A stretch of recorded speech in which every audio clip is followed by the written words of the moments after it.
à tous et bienvenue sur cette nouvelle vidéo dédiée à l'oracle du Petit Lenormand. C'est un très grand plaisir pour moi de vous accueillir aujourd'hui sur ma chaîne YouTube, une chaîne qui est la vôtre. Donc pour vous récompenser de votre fidélité et aussi pour votre engouement pour cette chaîne, j'ai décidé de récompenser tout le monde. Donc j'ai décidé de faire un tirage inédit pour chaque signe du zodiaque pour 2018. Le tirage pour chaque signe pour 2018 va être divisé pour les 12 mois de l'année. Chaque mois, nous allons voir un aspect de votre vie ou un aspect que l'oracle veut souligner. Ces prédictions ou cette guidance sont là vraiment pour vous aider à avancer dans votre année 2018. Même si parfois les cartes peuvent paraître difficiles ou compliquées, sachez que la guidance que ces cartes vous apportent, c'est vraiment pour améliorer votre vie et apporter paix, sérénité et joie. Je vous invite maintenant à me rejoindre sur la table de voyance où nous allons faire votre tirage et vous expliquer ce que 2018 a en réserve pour vous. Bonjour amis Scorpions et bienvenue sur votre tirage pour 2018. Donc c'est un grand plaisir pour moi de vous accueillir sur cette vidéo. Donc comme je l'ai dit sur les autres vidéos, c'est un tirage qui est général et il va souligner les grandes lignes de 2018 pour vous, les événements, les situations. Et ces prédictions, ces guidances sont là vraiment pour vous aider à avoir le plus d'informations possible sur une situation et de prendre des décisions par rapport à ça. Je tiens à préciser aussi que comme c'est un tirage général, il y a certaines choses que vous pourrez vous retrouver facilement et d'autres vous semblera un peu, distant. Il faut savoir que c'est un tirage général, donc si vous voulez un qui soit personnel, qui soit taillé sur mesure, je vous invite à voir dans ma barre de description, au-dessous de la vidéo, où vous trouverez le lien pour commander un tirage comme cela, spécialement pour vous. Et je vous invite aussi à regarder la vidéo qui est alignée à votre signe ascendant. Comme moi par exemple je suis poisson, ascendant lion, je vais regarder la vidéo des poissons mais aussi la vidéo des lions pour avoir beaucoup plus d'informations. Donc on va commencer votre tirage et on va se concentrer sur vous, sur les choses de votre vie quotidienne et surtout la guidance que les cartes peuvent vous donner. Donc on va mélanger bien ces cartes.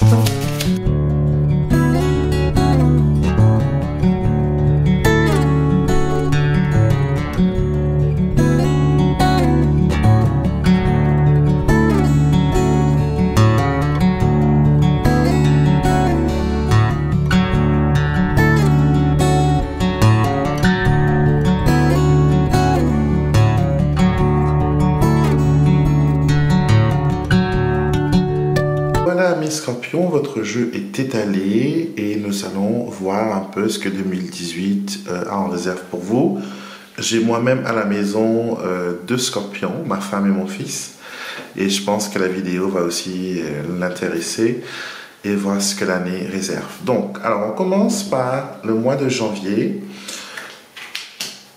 D'accord, le mois de janvier commence avec une note de libération, avec la cigogne qui sort en dernier de la ligne.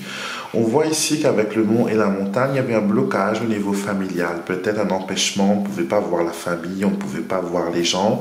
Et là maintenant, c'est bon, l'obstacle s'envole et on peut éventuellement se réunir en famille et faire des projets. Ça parle aussi d'un déménagement que vous avez voulu faire durant 2017 mais qui n'a pas pu se concrétiser. Et là, 2018, vous prenez le large, vous prenez la décision de bouger et c'est très positif. D'accord? C'est toujours bien quand il y a une carte de mouvement qui sort après le mont car cela nous indique un changement positif et c'est très agréable. On passe au mois de février. Le mois de février sera relatif au travail. Alors, c'est très bien, surtout si vous êtes comme ma femme, vous travaillez dans le domaine de la santé. le renard étant la carte du travail et l'arbre en tant que carte de la santé, là on le voit vraiment. Et aussi les personnes qui sont coiffeurs, qui sont esthéticiennes, qui sont dans ce style de travail, dans la beauté, dans l'esthétique. Donc on trouve là un mois qui est très positif pour vous. Il y a un accroissement, il y a un développement qui arrive, il faut être patient parce que ça ne va pas arriver de suite. Mais le niveau professionnel est très stable. Il y a des choses qui vont arriver, des choses qui vont être surprenantes, mais plus de peur que de mal, et ce sera à la fin quelque chose de bien. C'est une bénédiction. On retrouve encore là, au mois de mars, quelque chose qui parle encore de travail. Donc ici, une enveloppe qui contient de l'argent. Donc est-ce que c'est une prime? Est-ce que c'est un bonus? On verra bien, mais on annonce ici une rentrée d'argent concernant le travail. Ou sinon, vous gagnez quelque chose, pas au jeu, hein, mais vous gagnez quelque chose à travers une assurance, ou on vous fait un remboursement des impôts, mais il y a vraiment de l'argent inespéré qui arrive, et cela apporte un certain confort, une certaine stabilité. Peut-être qu'en 2017, vous avez eu un retard de paiement, un retard d'argent, et là, justement, ce mois de mars, on vous annonce que les vannes financières sont ouvertes. Donc, c'est très bien. Nous passons maintenant au mois d'avril. Alors, le mois d'avril, beaucoup de fatigue, beaucoup de stress, on se sent faible, on a peut-être des petites douleurs musculaires, on a peut-être... on est un peu fébrile, on va dire, avec les combinaisons du fouet et de la souris, mais avec le trèfle, ça va. Les cartes conseillent aussi de manger plus de légumes verts avec le trèfle, consommer moins de viande, faire beaucoup plus de sport, et surtout si vous voulez commencer un régime, le mois de mai est un mois formidable. Les petites souris vont manger les graisses et les kilos en trop, si on peut dire, mais il faudra vraiment surveiller son alimentation si on veut perdre du poids, si on veut se muscler comme le fouet, si on veut améliorer sa santé. Donc vraiment, c'est un mois qui est positif. Même si des choses semblent difficiles ou en difficulté, le trèfle sauve la mise en vous annonçant que les choses vont être bien finalement. Alors, nous sommes arrivés au mois de mai.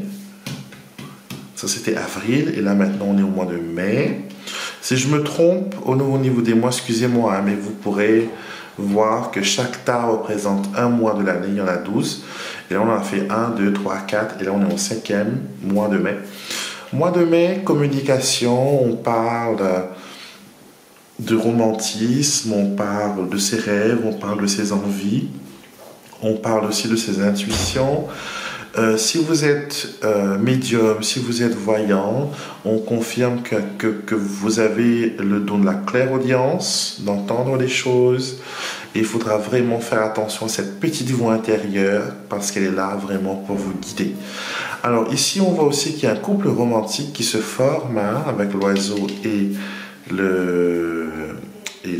la lune, pardon. C'est quelque chose qui est bien. On annonce un homme romantique, un homme rempli de rêves, un homme séducteur. Et il faudra quand même faire attention que l'homme ne soit pas que de passage, parce que la lune, c'est un cycle.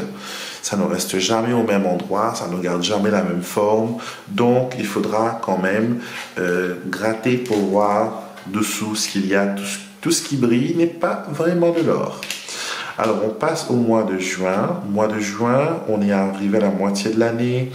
Donc là, on a pris certaines décisions, on s'est séparé de certaines choses. On a peut-être fait le grand ménage, que ce soit dans la maison, que ce soit avec nos relations ou les personnes autour de nous.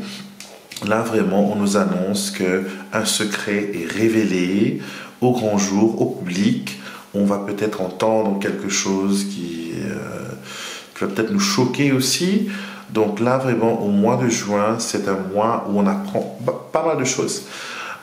Il y a aussi des invitations, d'accord, des invitations, des choses peut-être qui ont été tenues secrètes pendant toute l'année et qu'on révèle maintenant. Peut-être que vous apprendrez que certaines personnes vont se marier, qu'il y aura des baptêmes, des festivités en fin de compte. Donc vous aurez ces informations-là au mois de juin. Le mois de juillet est un mois qui est très bien au niveau des relations affectives.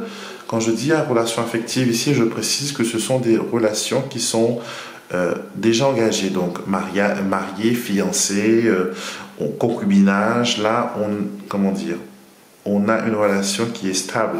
Avec le lys ici, c'est une relation qui est confiante, qui est loyale, et ça renforce la loyauté avec le chien.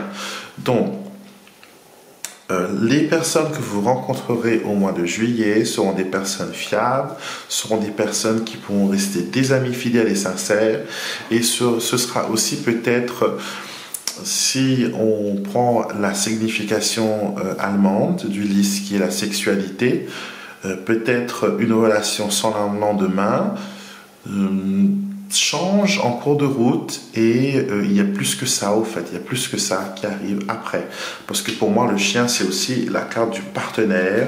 Souvent quand je fais des tirages, ma femme est représentée par le chien. Ne me demandez pas pourquoi, mais ça a toujours été. Je pense que c'est plus sa fidélité et sa loyauté qui ressort que l'image du chien lui-même. Maintenant, on passe au mois de septembre, non pardon, au mois de août. Voilà, j'allais oublier un mot. Le mois d'août. Le mois d'août, un mois difficile parce qu'il se termine avec les serpents. Le serpent est une carte de tromperie, de mauvaise direction. Peut-être qu'on a pris des décisions là pour bouger, pour s'en aller, et qu'on ne sait pas trop où aller. On a laissé derrière nous notre stabilité, notre petit confort, ou sinon on a voulu vraiment sortir de nos habitudes pour voguer vers l'aventure. Il faudrait être prudent parce que là, ce que je vois là, c'est beaucoup de spontanéité, c'est beaucoup de choses non réfléchies. On se lance, on se jette et après on voit. Même s'il y a du danger, tant pis, j'ai besoin de changer, j'ai besoin de m'en aller, j'ai l'impression d'étouffer, donc je m'en vais. Mais il faudra faire attention dans votre quête de sérénité si vous n'allez pas tout simplement vous perdre en chemin et ne plus savoir où aller. Donc faire vraiment attention à ça. Le mois de septembre, les incertitudes, les doutes et les questionnements du passé de ces quelques mois sont maintenant finis et résolus. Vous commencez un nouveau départ, d'accord? Vous commencez un nouveau départ avec l'enfant, vous recommencez un nouveau cycle, une nouvelle page qui est fraîche. Il y a deux cartes de changement ici avec l'enfant et aussi le cercueil qui montre une situation morte, on va dire. Donc vraiment, il faudra bien réfléchir vers le mois d'octobre. Nous voyons ici des décisions clés, des décisions importantes, et cela est relatif aux sentiments et aux amours. Donc, est-ce que vous allez rencontrer deux personnes ou que vous allez fréquenter deux personnes en même temps et il faudra faire un choix? Ce sera à vous de voir. Mais la clé pointe toujours vers la solution, et la solution est de faire toujours confiance aux sentiments sincères et écouter votre cœur, écouter votre intuition. Maintenant, pour le mois de novembre, on a le soleil, la dame et l'ours. Donc le mois de novembre, vous étant une femme scorpion, c'est un mois qui est très favorable. C'est le meilleur mois de l'année car vous avez le soleil et l'ours. La force du soleil, la force de l'ours et la brillance du soleil. Donc tout ce qui est travail, nouvelle position, promotion, rentrée d'argent, tenir ses positions, s'affirmer, c'est en novembre que ça se passe. D'accord? Donc, accordez vos violons par rapport à ça et sachez que novembre est un mois qui est très bénéfique pour vous. Vous pourrez utiliser les bonnes énergies qui vous entourent durant ce mois pour pouvoir progresser, pour pouvoir aller de l'avant. Alors, l'année se termine, on a pour le mois de décembre, les étoiles, le cavalier, mais aussi la croix. Donc ici, on vous dit qu'il y a un changement positif. Les choses paraissent bien, démarrent bien, mais finalement, vous ne savez plus trop s'il faut y aller ou pas. Avec la croix, les choses sont lentes, les choses sont pénibles. Vous attendez peut-être des nouvelles à travers une tierce personne. Il faudra quand même voir et patienter un petit peu, parce que la croix, elle met quand même pas mal de bâtons dans les roues et retarde un peu les choses. Mais il y a quand même des messages d'espoir avec la combinaison des étoiles et du cavalier. Et si vous voulez retrouver toutes les associations du Petit Lenormand, je vous conseille mon dernier livre qui est en français, qui s'appelle le guide des associations du Petit Lenormand. Et dedans, vous avez toutes les 36 cartes. D'accord, toutes les 36 cartes du jeu combinées avec elle, avec elle-même. Donc c'est vraiment plus de 3000 combinaisons. Vous en avez à peu près 3 pour chaque paire de cartes. Donc voilà, votre tirage est terminé. J'espère qu'elle vous a plu et qu'elle vous a guidé un peu et qu'elle résonnera avec vous pendant cette année. Je vous invite à y revenir de temps en temps pour pouvoir voir où vous en êtes et voir si les messages s'accordent avec vous. Et ce sera un plaisir, bien sûr, pour moi de vous tirer des cartes en privé. Vous avez le lien au-dessous de la vidéo. Et je vous souhaite de très bonnes fêtes et une belle année 2018. N'oubliez pas de partager ma chaîne avec vos amis et ceux qui sont passionnés de cartomancie, de vaillance et de Petit Lenormand. Et aussi de vous abonner à la chaîne car il y a plein de belles vidéos qui vont arriver durant 2018 et il ne faudra rien louper. Et si vous voulez aussi, dernière chose, retrouver ces cartes que j'utilise pour le tirage, ce sont les cartes qui vont sortir en avril prochain, au printemps prochain. Elles sont accessibles en précommande sur Amazon.fr ou .com. Et si vous voulez être dans les premiers à les recevoir, il faudra précommander maintenant. Comme ça, vous êtes sûr que ça arrive à temps. Bon, j'ai tout dit, je pense. J'ai fait un peu ma pipelette et je vous retrouverai bientôt sur une nouvelle vidéo. Et d'ici là, prenez soin de vous.